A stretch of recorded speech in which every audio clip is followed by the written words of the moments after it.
Hello, and welcome to another session of Dr. Barbara Miller's NCLEX review. Today we're going to be talking about the labor and delivery process.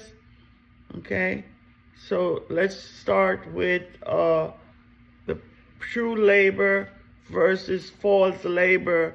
True labor is dilation of the cervix. Okay, patient will have uterine contractions. Contraction moves from the back to the front of the abdomen, not relieved by walking.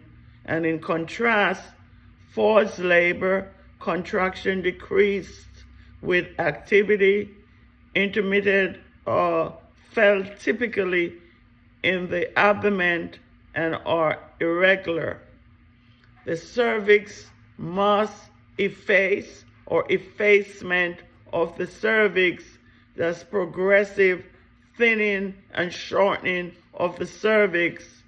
Progression referred to by the percentage indicating effacement at 100%.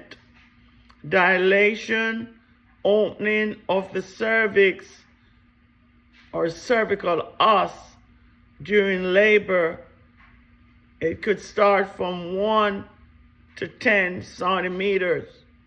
10 centimeters is complete dilation, and the patient now ready to push with contractions.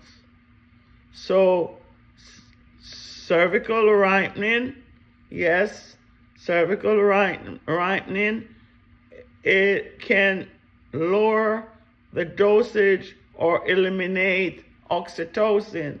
As you all know, oxytocin or pitocin, it's for uterine contractions to induce labor and promote a more successful and shortening induction.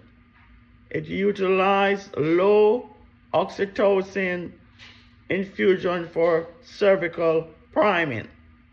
They administered misoprostol to facilitate cervical softening and thinning. You want to monitor the fetal heart rate and uterine activity following cervical ripening agent administration. So oxytocin or pitocin produces uterine contractions, which can cause fetal anoxia. So you want to watch fetal heart rate closely.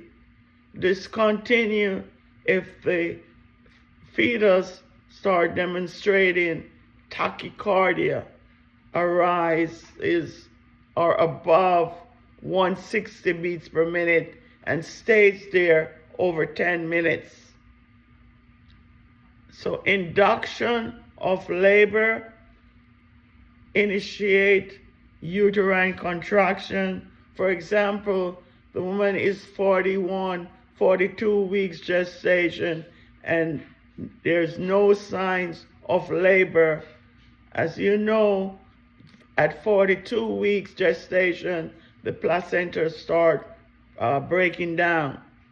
So they will administer IV oxytocin for induction. So you want to monitor the maternal vital signs, the blood pressures, the pulse, the respiration every 30 to 60 minutes, and after the dose adjusted. Cervical dilation, 1 centimeters per hour. Contraction duration, 80 to 90 seconds. The time from the uterus contracting until it relaxes. So you want to look at the contractions every 2 to 3 minutes, the frequency, the time, the beginning of one contraction to the beginning of the next contraction. You also want to look at the strength of the contractions. 40 to 90 millimeters of mercury are strong when palpated. The uterine tone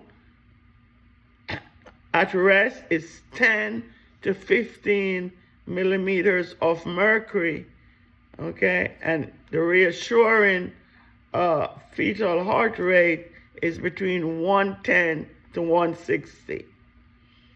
If the patient starting getting non-reassuring, you want to discontinue the oxytocin if uterine tachysystole occurs with contractions duration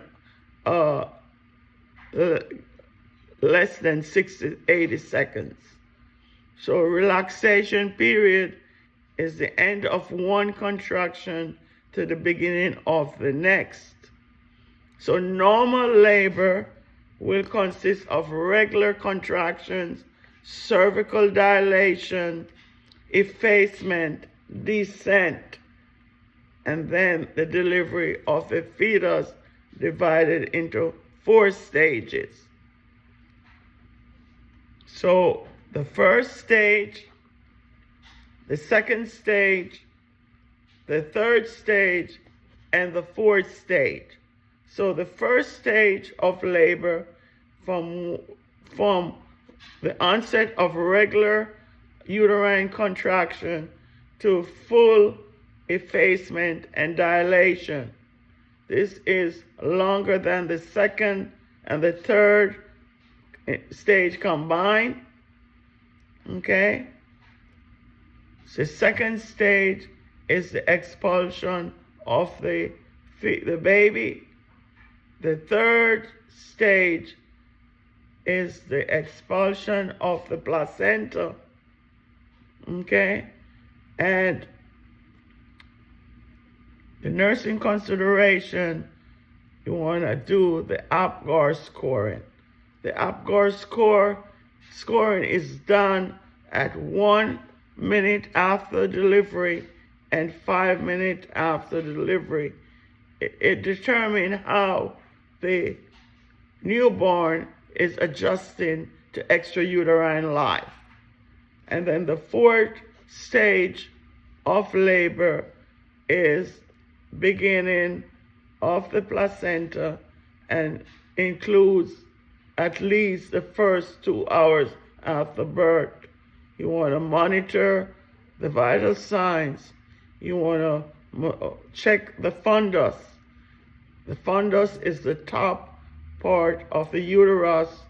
You want to check the patient lochia to ensure that the patient is not hemorrhaging, okay? You also want to assess if the bladder is full, okay?